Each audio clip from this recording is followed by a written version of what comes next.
on CGTN, China Global Television Network.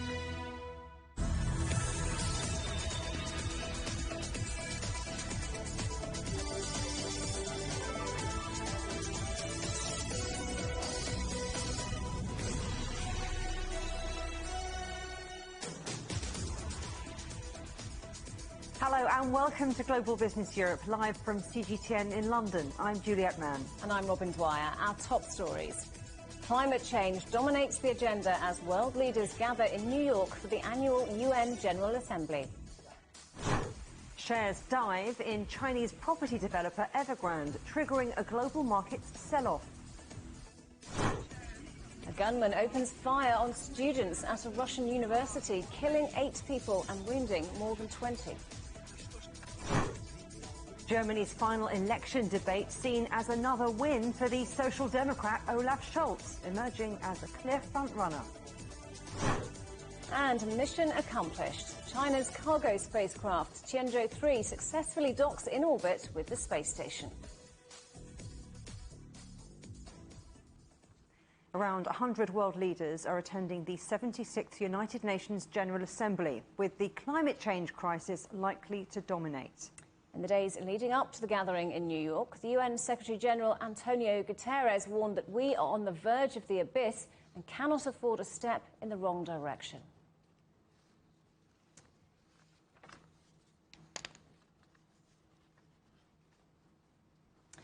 Well, France has cancelled a high-level defence meeting with the UK. France's Armed Forces Minister had been due to travel to Britain to meet her British counterpart. Louis Jabarkle reports from Whitehall in London. In yet another sign the diplomatic row over the so-called AUKUS security deal is deepening, France has called off a high-level ministerial meeting here in the UK this week. French Minister for the Armed Forces Florence Parly was due to meet her British counterpart Ben Wallace here in London for talks on the military relationship between the long-time allies. But those have now been cancelled, with UK officials saying they'll try and postpone it to a later date. The move follows anger in Paris over a new deal signed between the UK, US and Australia, which would build nuclear-powered submarines for the Southern Hemisphere nation. Its emergence has ended an existing deal Australia signed with France in 2016 to build conventional submarines worth $40 billion. And the blowback from French officials has been severe. Its foreign minister called it a, quote, stab in the back, while President Macron took the unprecedented step of calling home France's ambassadors from Washington and Canberra. The UK, which has been relatively insulated from the backlash, is also feeling the effects of the decision now too. But arriving in New York for the UN General Assembly, Prime Minister Boris Johnson insisted ties between the two are still strong. As for our French friends, don't forget, we stand shoulder to shoulder with France in so many important ways. We're with the French in the Baltic states in the largest NATO deployment. We're with them in the Sahel and have been for years. And we, of course, people don't realize this, but there is one country with which we already have a nuclear agreement to share nuclear testing, and that is actually France. On the world's biggest stage this week, the diplomats will aim to smooth the rising tensions. EU foreign ministers will discuss the dispute in New York, while US President Joe Biden is set to meet his French counterpart Emmanuel Macron later this week. Here in London, officials in Westminster are dealing with the repercussions of a deal that took many of the West's closest allies by surprise. Louis Jabarkle, CGTN, London. The DPRK has warned that the United States is risking a dangerous nuclear arms race by providing submarine technology to Australia. The country's foreign ministry also accused Washington and accused it of being irresponsible, risking peace and stability and global non-proliferation efforts. Last week, Australia announced it was cancelling a submarine order made in 2016 with France in favour of a deal with the US and the UK. Problems at the indebted Chinese real estate giant Evergrande are spilling out onto global markets. Stock exchanges across Asia, Europe and the United States have seen losses on Monday. Property groups have so far borne the brunt of the sell-off, but there's concern of a possible spillover into other areas like banks and insurance. Last month, Evergrande warned it may default on its debts unless it can raise new capital. Well, shares in the company fell by almost a fifth on the Hong Kong market on Monday, before finally closing down 10% overall. Evergrande has around $300 billion worth of liabilities, and that's more than any other property developer in the world. Those problems saw the Hang Seng Property Index close almost 7% down on Monday. The wider Hang Seng was down over 3% overall, with Germany's DAX and France's CAC 40 also seeing losses. Evergrande is due to pay over $80 million in interest on a 5-year bond this Thursday. I asked Henry Chin, who is CBRE's Asia-Pacific Head of Research, about what might lie ahead. I think the process of deleveraging started a few years ago. It's nothing new for us in Asia, to be honest. Deleveraging is not only happening for developers as well as happening for banks as well. We do believe the Chinese government, what they are trying to do is acting on the long-term interest of providing sustainable growth as well as social economy stability. And I really have to highlight here is the Chinese real estate market is getting more and more mature. As a result, I think going forward, the Chinese real estate market is not only for residential, it's more of a balanced growth stories. And what's the effect of all this on investor confidence in China? I think clearly we have to say the short-term volatility is inevitable. We do believe the government is committed to protect the rights of foreign investors. But given the current policies environment, we have to say it is expected to see larger transactions probably is going through some greater deals of scrutiny. So investors probably need to bear that in mind as well.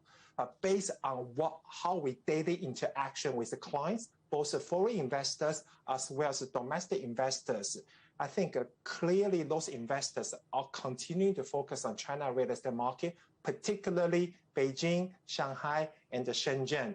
Similar to what you are seeing in Europe, industrial and logistics and front and center from everyone's mind when it comes to China. Well, Evergrande, though, is clearly a company with deepening problems. But do you think it's a company that is just too big to fail? I think looking at the current policy measures, I think the central government has been focusing on the theme of a common prosperity to make sure there is a social stability. So with that in mind, it is certainly not desirable or likely for scenarios of a widespread ripple effect on the larger real estate sectors or the wider economy. I think in the short term, we do believe opportunistic players will step in for distressed assets if the prices are low enough. But I have to say the process can be quite lengthy. For developers who are actually facing some great pressures on their debt obligations, some restructuring and some reorganization are likely to happen based on what we have seen in the past. Returning now to our main story, with around 100 world leaders attending the 76th United Nations General Assembly and the climate crisis dominating the agenda. In the days leading up to the gathering in New York, the UN Secretary-General had warned that we're on the verge of the abyss and cannot afford a step in the wrong direction. John Terrett's following events in New York and joins us now. So, John, more leaders are coming than first thought, aren't they? Hey, Robin and Juliet. You know, I think that's absolutely right. And the backstory to this is that the UN mission here, the American mission, the United States mission, which is just over my shoulder over there, wrote to all member nations and said, look, as the host nation, you are welcome, but we'd rather you didn't come. And what has happened is about 100 more have written back and said, thank you very much for the letter, but we're coming anyway. And the United States have been left saying, oh, well, that's great. We look forward to seeing you then. And so we have more than 100 leaders coming to address when everybody thought it was going to be almost entirely virtual, including the Brazilians are here. And I've just seen President Erdogan of Turkey arrive at his brand new mission, which is right here with a huge Turkish flag on it. And of course, the concern of the United States as the host nation was about spreading COVID-19, in particular the Delta variant, but then on top of that, all the other variants that there are in the world at the moment. I do think the delegations have been trimmed down, though. I think they're only allowed to bring about 6 people, and 3 of them in the General Assembly Hall at any one time, including the Speaker. So we'll see how that goes. But, of course, the fear is that this UNGA will become a super spreading event. And What's happened is that they've asked the diplomats to say that they have been vaccinated based on the honor system. So they're not actually looking for physical proof, either in an app or on a piece of paper. They're just saying, have you been vaccinated? And if they say yes, that is good enough. That's the reason concern about this super spreader event is going on here. I will tell you, from a New Yorker's point of view, the traffic is back for the first time in 2 years. We didn't really have a General Assembly in person last year. It really was truly 100% virtual last year. And it will almost be virtual this time round as well, except for the exceptions I've just made. But the traffic, oh my goodness me, it's back big time, with all approaches to this area on the east side of Manhattan absolutely clogged, and likely to be so for the next 7 days or so. Juliet and Robin? So, John, the climate crisis, the focus, what is on the agenda? Yes, it is the focus. It's not the only topic, though. We get a clue from turning to Abdullah Shahid. He is the foreign minister from the Maldives, and he is the president of the UN General Assembly for this year, which, by the way, began last Tuesday and will continue not just through this general debate week when the leaders turn up, but all the way through to the end of the year and deeply into 2022 if necessary. Now, Abdullah Shahid, when he gave a news conference at the opening of the event, which I think was a week ago today, or last Tuesday maybe, he said these words, or in fact he focused on one word, and that was the word hope. He said there are 7 billion people on this planet, and all we have is hope. And the Secretary General, Antonio Guterres, picked up on that when he was speaking within the last 24 hours, focusing on that word hope as well. Take a listen to the Secretary General. Our world is challenged like never before, from climate change to conflicts to COVID-19, which is putting the Sustainable Development Goals further out of reach. It would be easy to lose hope, but we are not hopeless or helpless. We have a path to recovery if we choose to take it. Not hopeless or helpless. Those are the words of the Secretary General. Well, obviously COVID-19 and its many variants are top of the agenda. So too Afghanistan and the pullout that was such a chaotic pullout. And now the focus here, at least, will be on the future of women and children and minorities in Afghanistan. So those are the key issues. But Abdullah Shahid also wants to look at vaccine inequality, which is a very big issue when you remember that the United States is awash with vaccines, and there are plenty of countries in the world who simply don't have enough, if not any at all. And he wants to have a special event either this year or early next year that looks at vaccine equality. He also wants an event in October beyond this week when they'll look at exceeding the goals of the Paris Climate Change Accord. President Biden, as the host president, will speak, as tradition dictates, after the Brazilians tomorrow, Tuesday, in just under 24 hours from now. The Chinese will address the General Assembly Hall on Saturday, that's the 25th. And seeing as we are broadcasting in Europe, let me just tell you that Boris Johnson, British Prime Minister, is coming here for the first time as Prime Minister, I think. He speaks on Saturday as well. He also has talks with Joe Biden at the White House this week, and anger in London about the way the Afghan pullout was handled will dominate those talks, as will a possible new trade deal between Britain and the United States post-Brexit. And the United States is likely to raise the issue of the Northern Ireland Protocol. Nancy Pelosi, Speaker of the House, has already warned the US will not tolerate any changes to that particular aspect of post-Brexit policy. Robin and Juliet. John, good to talk to you. John Terrett there in New York. Richer nations have pledged $100 billion a year to help developing countries cut carbon emissions. But new data shows that it's not being met. The charity Oxfam says the shortfall means climate-vulnerable countries could miss out on up to $75 billion in total over the 6-year target period. Joining me now is Jan Kowalczyk, the charity's Senior Policy Advisor on Climate Change. Thanks for coming on the programme. Look, these are big numbers that we're talking about. Big misses. What's going on? The problem here is the lack of political will from the side of developed countries. They have made, 12 years ago, the promise to provide $100 billion a year from 2020 onwards through to 2025 to support poorer nations, the vulnerable nations who urgently need the support to confront the climate crisis. And support did happen and has increased over time, but we are about 20 billion short at the moment, and we are not likely to see the $100 billion goal to be met. Neither was it met in 2020 as originally promised, nor will it be met by our estimate in 2025. And this leads to this huge shortfall. So the problem is the lack of developed countries' commitments to actually scale up funding to support countries, and possibly also technical problems they had in mobilizing private investments that they were hoping would fill the gap they would leave from the public funds they provide. So which countries then become at highest risk as a result of this shortfall? So the support doesn't materialize as promised. This means, of course, that it's the most vulnerable countries in the world that are already suffering most from the worsening impacts of the climate crisis, such as droughts, floods, and other extreme weather events linked to climate change. And already now, only a quarter of support actually is targeted to enhance adaptation or resilience in those countries to protect people and their livelihoods from the worsening climate impacts. So when developed countries do not meet their commitments to provide this urgently needed support, this means action in those countries to make people more resilient, allow the survival of small island nations and so forth, will not materialize. And that means actions cannot be funded, which leaves these countries out in the open to suffer the impacts of the climate crisis. Ever ambitious climate plans for developing countries hinge on international funding and support, as you say.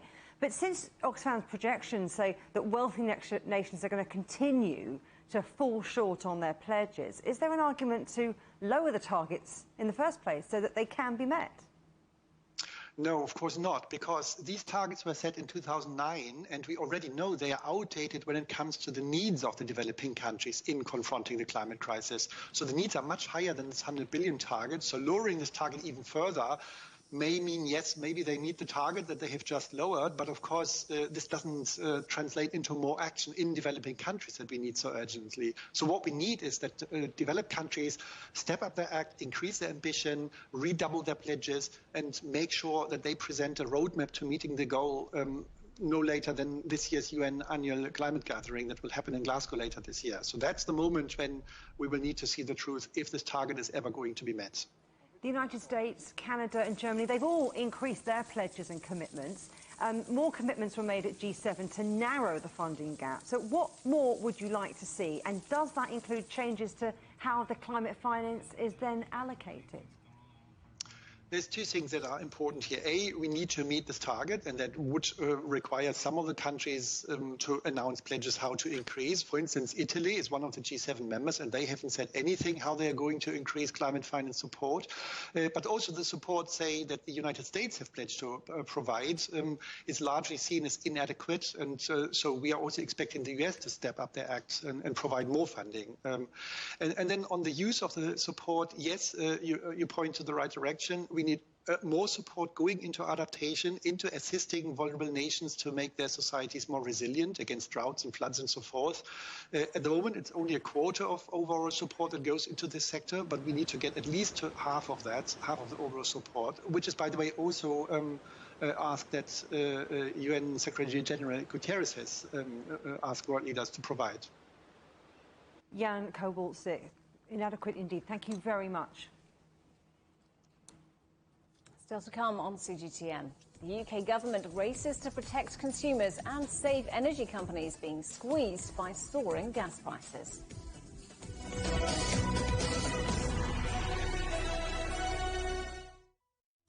Search CGTN Europe wherever you get your podcasts to subscribe to the Agenda podcast. The Agenda with me, Stephen Cole, always gets to the heart of the story.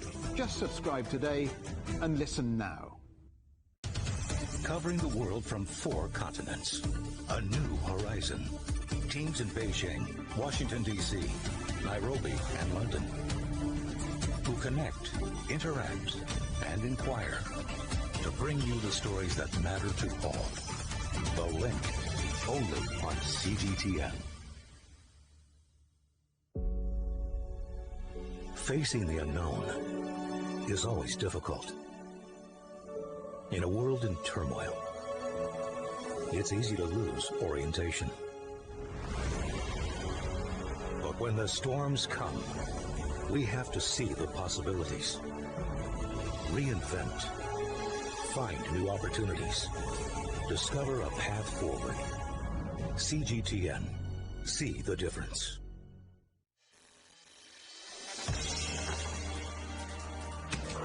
The world has changed under the pressure of the pandemic. For many of us, life is returning to some kind of normal.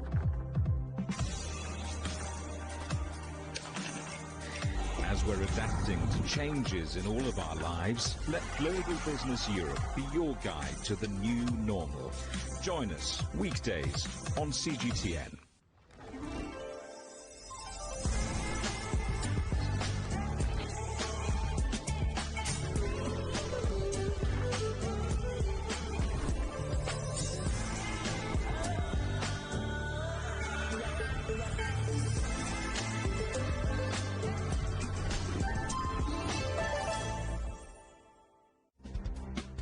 I'm Ryan Thompson in Frankfurt. With elections on the horizon, Europe's largest economy is preparing for a shakeup. I'm Natalie Carney in Munich, and I'll be asking voters how immigration and the handling of the COVID-19 pandemic will affect their decisions when they head to the polls. And I'm Trent Murray in Berlin, as Germany prepares to elect a new government and usher in a new post-Merkel era.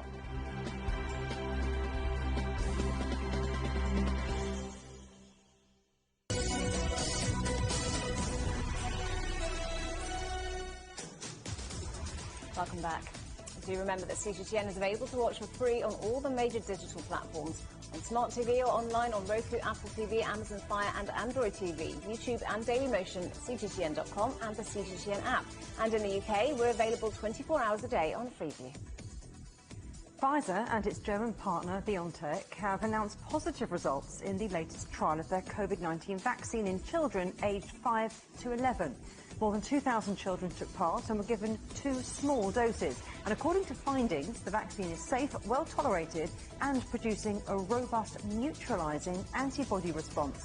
The researchers will now submit the results to regulators in the United States and in Europe. Lufthansa is to raise $2.4 billion through new shares to help pay back the government support it received during the COVID-19 crisis. The deal means Europe's 4th biggest airline will have repaid most of the $10 billion aid it received from German and other EU states as passenger numbers collapsed during the pandemic. Chinese short video app Douyin has announced all the users below the age of 14 will now have restricted access to the app in a youth mode. The company says that's to protect the young from receiving inappropriate content. In a further move, all users under 14 will be restricted to 40 minutes a day on the app between 6 a.m. and 10 p.m. Universal Studios has officially opened its first theme park in the Chinese capital. The resort is US-based Universal's largest and its 5th worldwide. It's also a first for Beijing, which lacks a big branded theme park to rival the Disney resorts in Shanghai and Hong Kong. The Middle East First World Fair will open its doors to exhibitors from almost 200 countries in October, a year after being delayed because of the coronavirus pandemic. The site of Expo 2020 Dubai was originally desert, and it's taken $6.8 billion to transform it. The global trade showcase will include culture, technology and architecture under the banner Connecting Minds and Creating the Future. China Media Group, or CMG, will be the only official Chinese media at the Expo.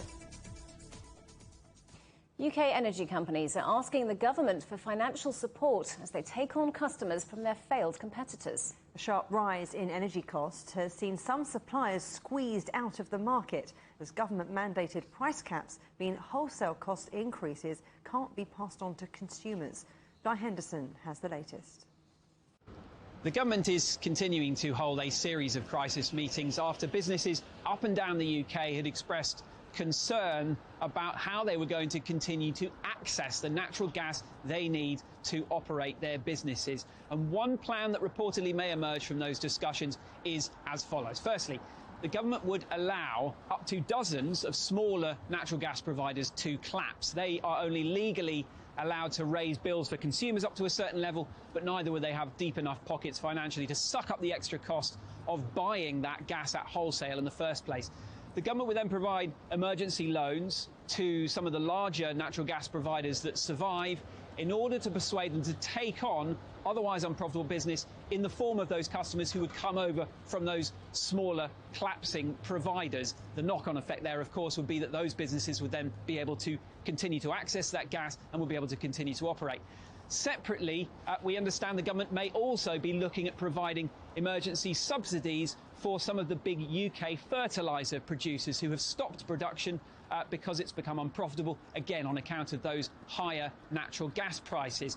The reason that is so important is that a byproduct of fertiliser production is carbon dioxide, which itself is an essential product for the production and distribution of many products, but including various food and drink products, as well as steel. Speaking for New York, the British Prime Minister Boris Johnson insisted that these problems were temporary. We've got to try and fix it as fast as we can, make sure that we have the supplies that we want, make sure that we don't allow the companies we rely on to go under. We'll have to do everything we can, but this will get better as the market starts to sort itself out as the world economy gets back on its feet. But it would mean yet more spending by a government who has already forked out unprecedented amounts of financial support for businesses and individuals through the course of this pandemic. That will leave its mark for years, if not decades. Guy Henderson, CGTN, London. Let's talk some more about this. I'm joined by James Waddell, who's Senior Global Analyst at Energy Aspects. Thanks for being with us on the programme today. So we're seeing gas prices rising by huge amounts due to what some are calling a perfect storm. What do they mean by that? So we've got to remember that this is a European-wide phenomenon, and it started off with a lot of LNG being drawn out of the European market back last winter. We had very cold weathers in Asia, some of the coldest temperatures in Northeast Asia since the 1970s, and that sucked a lot of LNG out of the European balance. We then went into this summer with fairly low stocks, but they weren't as low as they have been historically. There was still the beast from the east winter of 2017, 2018, where we had very low stocks, but we weren't able to rebuild those stocks in April and May just because we had a very cold couple of months, and that led us into the summer where we've been in this drive to try and rebuild storage. Demand has been picking up, industrial demand in particular, and commercial demand also with the end of lockdown. But at the same time, we haven't had this recovery in supply. Now, Russia has been limiting its gas supply to Europe. It hasn't restored the gas supply to a pre-COVID baseline. And as such, we're going into this winter with some of the lowest storage inventories in recent memory, and that is basically going to lead to issues where we have to price up very high in certain markets in order to bring across some of the residual storage that there is available. So it is a bit of a perfect storm, and we are very tight for this winter. So how might these high gas prices end up affecting other parts of the economy? So the main function, the main place that gas tends to appear is in the power sector. So we obviously are seeing very high power prices, and across the board, across the industrial sector, if you're not able to pass on those high energy costs onto your end product tariffs, this is basically going to squeeze those profit margins and lead to companies struggling. So we can see this already in the energy sector with companies unable to basically buy their wholesale gas at a cheaper rate than they're selling it on in terms of end user customers. But at the same time, we see this squeeze in the fertilizer industry where it's more profitable to try and import ammonia and urea rather than trying to produce these compounds within Europe. And then every other sector where you just can't translate those energy costs into your end products, we're going to see that squeeze and potentially a limited a competitive advantage for Europe relative to other global markets where gas supply is comparatively cheaper. And some have suggested there could end up being a 3-day working week if prices continue to rise for industrial users. How likely is that, do you think? We are still looking at balances across Europe where we have a decent amount of end-of-winter storage. We're not looking like we're actually going to completely run out. That said, there are some markets where we don't have very much gas in storage. In particular, we can look at the German market, also the Austrian market. And those two markets are going to have to bid up very aggressively relative to other places with comparatively more storage in Europe. So we may see some issues to do with the tightness of those markets. At the moment, it doesn't look like we're going to completely run out of gas before the end of winter, but it is concerning, and it really depends on where that gas is located and how easy it is to bring that across into the markets that really need it. So it is going to be very tight, and particularly we have a lot of weather sensitivity in Europe, and if we do get a cold winter, that is going to exacerbate things. James Waddell from Energy Aspects, thanks very much indeed for talking to us today. 5,000 people have been evacuated from their homes on the Canary Islands after a volcano erupted for the first time in 50 years. The Cumbre Vieja volcano on the island of La Palma unexpectedly came to life on Sunday afternoon, sending flows of burning lava onto villages below. 500 tourists were moved from their hotels, but the island's airport remains open. You can see more on this story at europe.cgtn.com. Still ahead on Global Business Europe, why action to tackle climate change is proving a divisive election issue in the coalfields of eastern Germany.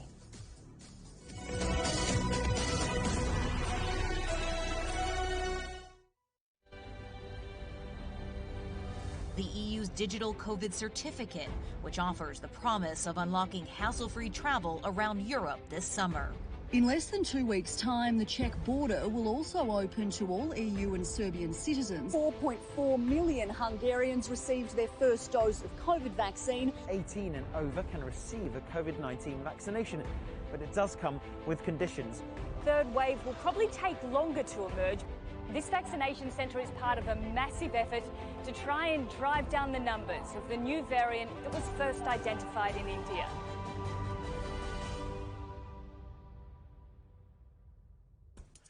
On the agenda with me, Stephen Cole, we look up into space. We look down into data. We look at debt. We look at politics. We look at opioids, climate change. We look at all the issues that really matter around the world. But you matter too. We want to tell the stories you want to see and hear about. Make it your agenda.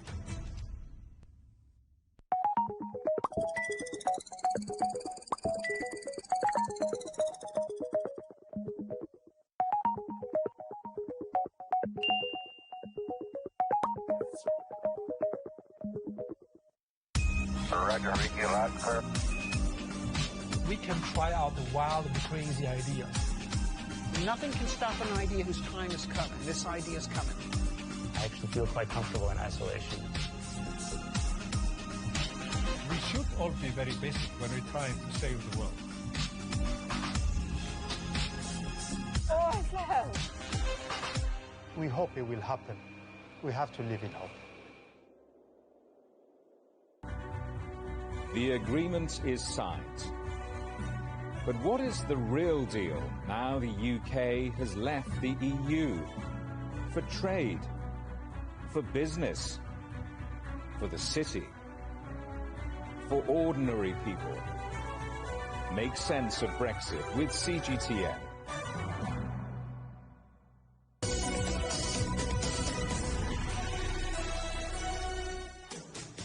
Welcome back to Global Business Europe with Robin Dwyer and me, Juliet Mann. Our top stories. Climate change dominates the agenda as world leaders gather in New York for the annual UN General Assembly. Shares dive in Chinese property developer Evergrande, triggering a global market sell-off. And mission accomplished. China's cargo spacecraft Tianzhou-3 successfully docks in orbit with the space station. At least 6 people are dead and more than 20 injured after a gunman opened fire at a university campus in Russia. The attack happened mid-morning at Perm State University in the Urals. Pictures on social media show students who'd locked themselves into their classrooms jumping to safety from first-floor windows. An eyewitness ran into our room and said that gunshots were audible near the university. I and my partner went to check this information. We saw people leaving the university building and running away, and we heard gunshots. My partner helped people evacuate. I ran to the main entrance. I asked a witness where the gunshots were heard. They told me on the 2nd floor. I entered a building. On the 1st floor, I saw an armed young man going downstairs. I called him out, saying, "Drop it." After that young man pointed the gun at me and shot. I used my firearms after that.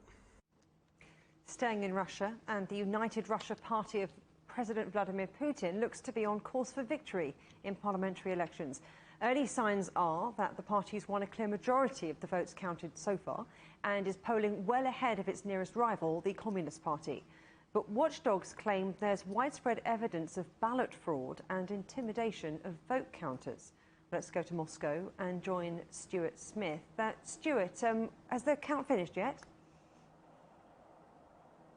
Very nearly. We're talking 99.8%. Just a few more ballots to come in. Those could be, for example, from the US, where expats will be voting overseas. But it is very clear at this stage who the winner is and to what extent United Russia has secured a majority. It's over 2/3, a constitutional majority, which is significant in Russia. It means that the governing party can pass pretty much any legislation that it so desires. And the Communist Party, although indeed in second place and quite far behind at around 20% compared to United Russia's 50%, that is a big deal in Russia. The Communist Party normally poll around 10%. So the leader of the Communist Party has called it the biggest win for them since 1996. And yet, Stuart, there have been allegations about election fraud. Tell me more. Yeah, so this claim is denied by Russia's Electoral Commission. Also, the Speaker of the Upper House has said it's not true. And United Russia themselves have come out and said these elections were free and fair. But independent election monitors disagree with that assessment. They've recorded nearly 5,000 cases, in their words, verified cases of electoral fraud, from ballot stuffing to voters voting multiple times. Also, we've heard, as proceedings and as results have come out today, the opposition Communist Party in Moscow is hotly refuting specifically the online voting component of the Moscow vote. That's still a lot of votes, about 1 million votes there, which they are disputing. They say they should have candidates in the State Duma, around 6, but these online vote results, when they came out, completely skewed the voting, skewed the results, and now a United Russia Party candidate is in power. That's also a claim from LDPR. They say that Russia is heading towards a Belarus situation with these electoral fraud allegations, and the Communist Party have called on people in Moscow to come out tonight and protest on the streets, which is a big move. The Communist Party tends to align itself pretty familiarly with United Russia. For the Communist Party to call on a protest like this is unusual. As well as that claim, that request for people to come out tonight, they're also asking for protests on Saturday and the week after. Moscow City Council says that is not allowed due to COVID-19 regulations. We'll see whether anyone actually comes out, because it is a dangerous thing to do right now. And of course, you'll keep us updated on those protests if they happen. Stuart, what will victory mean in terms of Putin winning for Russia's foreign agenda? Yeah, so with that, it means a continuation of what we've seen over the past 5 years, where United Russia can pass any foreign policy which is in the interests of President Putin and United Russia and the government. So looking at the major geopolitical issues for Russia right now, that would be an expansion of the Northern Sea route in Russia's Arctic. A look at how the CSTO, Collective Security Treaty Organization, a military alliance led by Russia, how that can help with the Afghanistan situation, which of course the CSTO nations like Tajikistan border Afghanistan. Also, the situation in eastern Ukraine on the west of Russia, how that can be resolved. There's still a lot of fighting there.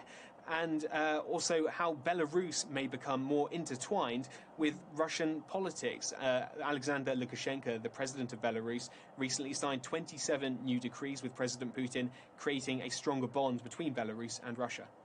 Interesting stuff. Stuart Smith, thank you very much.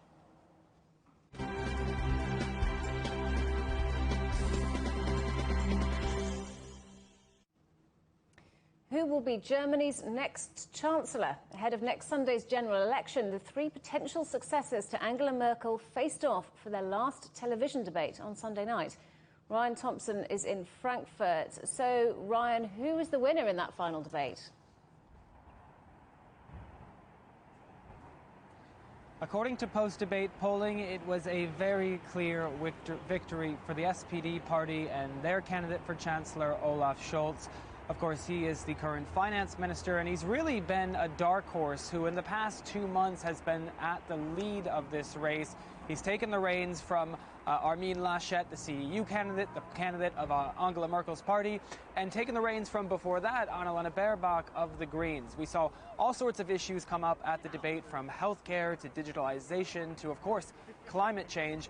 And really, voters said, who were in attendance and who were watching this debate, that it was a clear win for Olaf Scholz. He continued his strong victory during the past 3 debates. He's also been very well commended for really having a strong delivery in saying the things that voters want to hear on this stage. Now, a lot of people are turning their attention to the coalition formation because it is looking increasingly more likely that it will be Olaf Scholz who is Germany's next chancellor. And Ryan, you mentioned climate change. How big an issue has that been in this campaign? Climate change is really at the center of this campaign, alongside the handling of the COVID-19 pandemic, of course. But one of the big issues that these candidates have talked about on stage last night and in previous debates is the fact of how will Germany make its energy transition. There are still many, many coal sites in Germany, especially in the eastern region, that are producing much of this country's electricity. And I should mention that electricity in Germany at present, even with coal power, does not come cheap. So now there is a big question with a new climate law that's been enacted as of May. How will this country evolve into the coming weeks and months and really make sure that it is able to move away from coal while meeting its climate goals? We took a deeper look at that in this report. An industrial heartland where one industry dominates. The lignite coal mines of Lausitz have kept the lights on in Germany since long before reunification. At its core is one of the dirtiest fossil fuels, so-called brown coal. Its future is becoming one of the country's biggest climate conundrums, as deadlines to cut emissions loom in the not-so-distant future. Melanie Zierzo is one of thousands employed in the region by Germany's coal giants. It is taken for granted that electricity is available everywhere at all times, but in the end, the electricity comes from the socket, and at the moment, it mainly comes from lignite. Melanie is well aware that a 2038 deadline to shut down coal production will be hard to achieve, but a more ambitious climate law adopted in May could bring that date forward dramatically. Germany must now become carbon neutral by 2045, and greenhouse gas emissions must drop by 65% before the end of the decade. That would be quite a catastrophe, because we would only have half the time to create adequate jobs. 2038 gives us, let's say, 18 or 19 years to build a new infrastructure accordingly, so that we create opportunities and alternatives for the region. We need this time. If we get out of coal even earlier, then the problems will only increase. Under the original deal, the German government pledged $47 billion to soften the blow. $5 billion of that is destined for utility companies that close plants, while the rest would help finance a major economic transition. With an even earlier phase-out now looming, local leaders say more money on top of that is not the answer.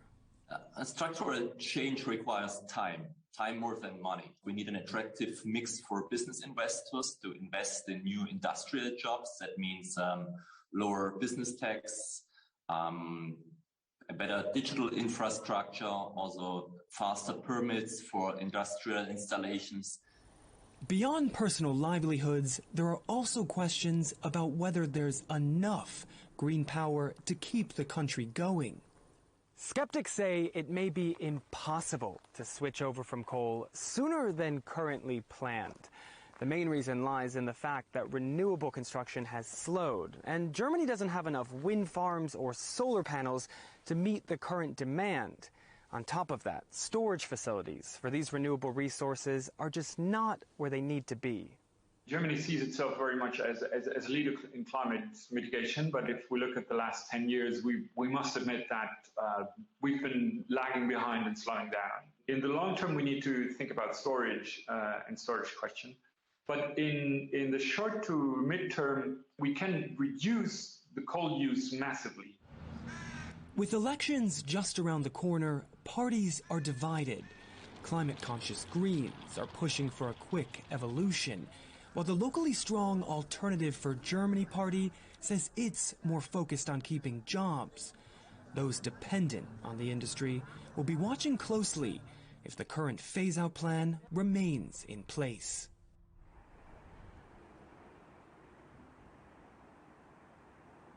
And you can hear it there, a very, very closely watched race because of some of these elements that are in place. Germany really has to meet this deadline. It's quite a complicated situation. Two sides saying two different things. Ryan Thompson, thanks very much. Well, I spoke to the environment and energy policy expert Patrick Gryson and asked him about the climate challenge facing whoever Germany's next government is. Well, we have now the new targets, the new goals in law, and they say minus 65% greenhouse gas emissions by 2030 and climate neutrality by 2045. And now after the election, regardless of who's going to be ruling, that will have to be put in place by concrete measures. And yes, there will be some lobby groups that won't be happy because it means coal phase out by 2030. It means a phase out of internal combustion engine in the car industry by 2030. And of course, also ramping up hydrogen a lot to replace fossil gas. And those industries you talk about are considered the backbone of Germany's economy. But look, we're phasing out coal, phasing out nuclear energy.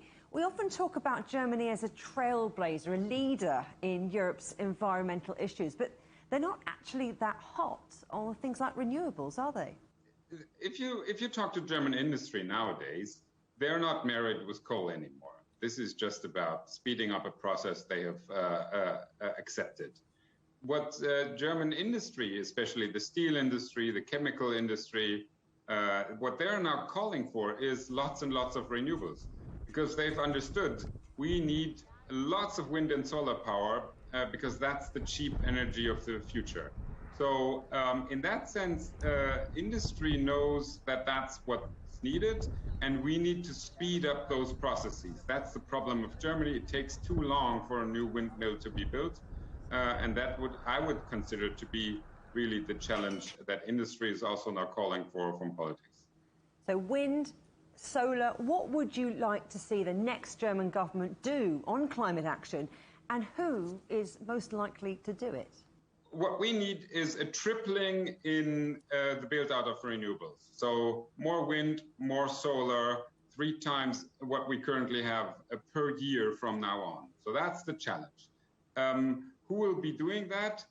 Well, you know, the Christian Democrats have been a bit reluctant on wind, but they have now understood we need that. The Greens are pushing, but they also need to tell nature conservatives that we are not going to count every bird anymore, but rather about thinking about how do we preserve wildlife on a more general perspective. So each of those parties has a challenge to face.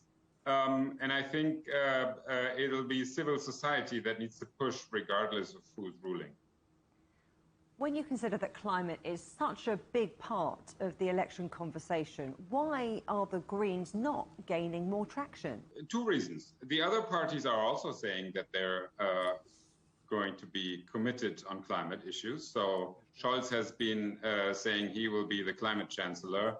And Laschet has been saying, I have been the one who was pushing for 2045. So the others have basically taken up on that issue as well. And the second is, at the end, it's also a question of personality. And apparently, Annalena Baerbock was considered to be too young from parts of the electorate. So those are the 2 reasons why the Greens aren't polling higher. Canadian Prime Minister Justin Trudeau is hoping to win a 3rd term in office as Canada goes to the polls. He called a snap election 2 years early, saying he wanted a mandate for his Liberal Party's pandemic recovery policies. But opposition leaders have criticised holding an election during a public health crisis. The United States is to relax travel restrictions for visitors from the European Union and the United Kingdom from November. The policy change will mean that fully vaccinated passengers will be able to travel freely to the US and will mark the end of an 18-month travel ban imposed by the Trump administration. A Rwandan court has found a former hotel manager guilty of terrorism charges. Paul Rusesabagina, who is the subject of Hollywood film Hotel Rwanda, is credited with saving more than 1,000 people during the Rwandan genocide. However, critics accused him of calling for a violent overthrow of the government. The court convicted him and 19 others of multiple charges over an attack that killed 9 people in 2018. The head of the World Health Organization has arrived in the Afghan capital, Kabul, to meet the members of the Taliban government and discuss the humanitarian crisis in the country, plus efforts to tackle COVID-19 and polio. Afghanistan's health system is reported to be on the verge of collapse since the Taliban takeover, in part due to disruptions in international aid. Netflix's royal drama The Crown and The Queen's Gambit were the biggest winners in last night's Primetime Emmy Awards in Los Angeles, with both shows picking up 11 awards each. And Apple TV's comedy Ted Lasso was among one of the other big winners, with 7 awards, including Best Comedy Series. You're watching CGTN. Coming up next, mission accomplished. China sends up tons of fuel and supplies to its under-construction space station.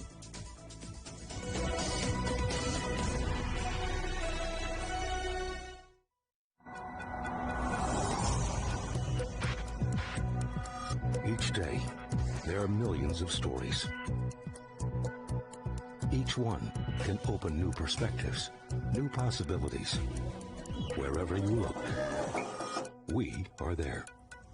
To see, discover, explore. We put the pieces together to find what really matters to you. All around the world, all around the clock. Our reporters are at home across the globe. From our headquarters in Beijing and production centers in Washington, Nairobi, and London, China Global Television Network. Stories from across the globe, reaching people across the globe. CGTN. See the difference.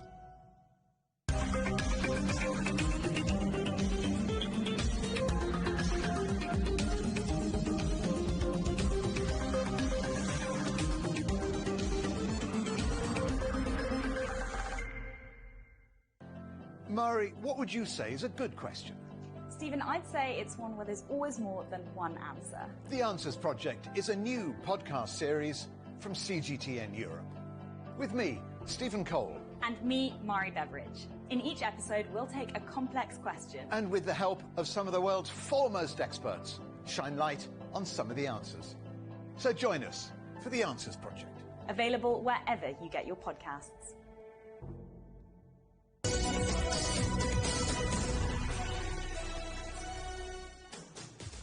Welcome back to Global Business Europe.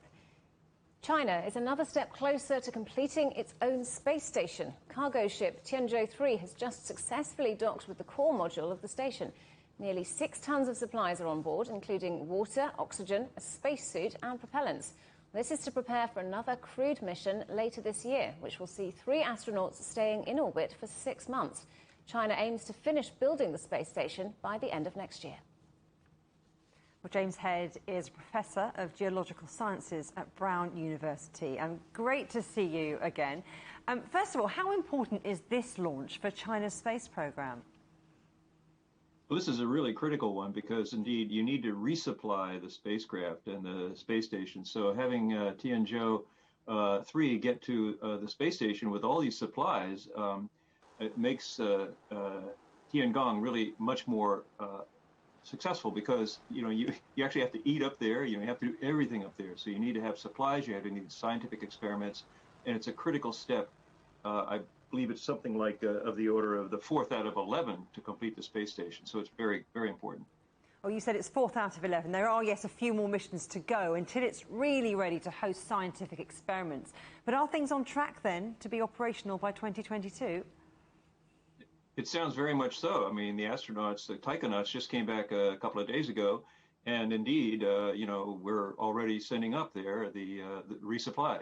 So that'll be all ready when the new taikonauts get there soon, and later this fall. And basically are ready to stay for 6 months, and they'll have plenty to work on. And indeed, this Tiangong is people say it's only 20% of the size of the International Space Station, but most space scientists look upon it as, hey, there's 20% more room to do things. So it's a very, very exciting move to enhance international science. I know you're very excited about this project. When it comes to global research, you've said it, this is going to be much smaller than the International Space Station. So do we really need another laboratory in space? Absolutely. If you think about space, space is huge.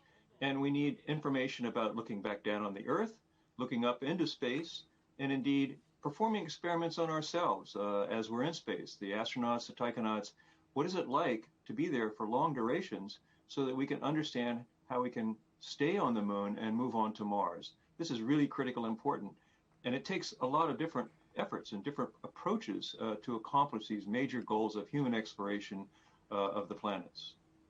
Now, Beijing's been ambitious in space. I'm thinking about the Baidu Global Navigation System, that mission to Mars, which we spoke to you about. There's also been some space junk falling to Earth. What's your outlook, though, in terms of where and how far China's space exploration can go? Well, we're just analyzing samples from Chang'e 5, which were a robotic mission, the first one since 1974, that brought samples back from a critical area on the moon. And indeed, we're working with our Chinese colleagues on the the rover that's on the surface of Mars right now. I mean, it's incredible. And there are plans to go return samples from Mars.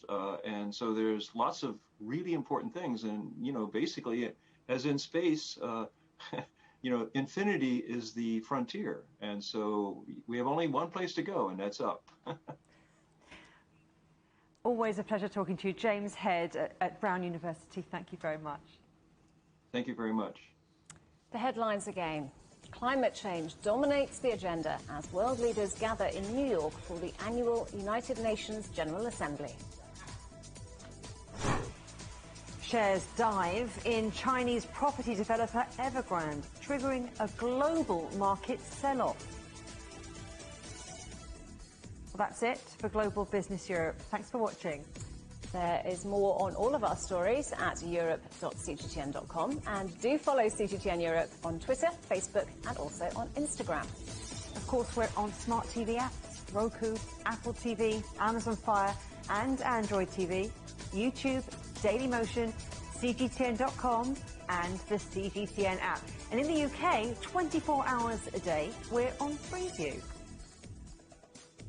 Coming up next here on CGTN, it's Africa Live. We'll see you again tomorrow, same time, same place. From all the team here in London, goodbye. Goodbye.